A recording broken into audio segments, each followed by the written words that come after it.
We are at 8¼ inches, almost 8½ inches.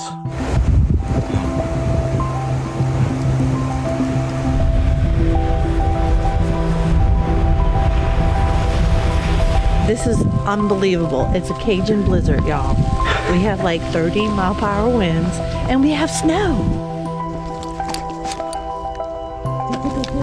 That's a good boy.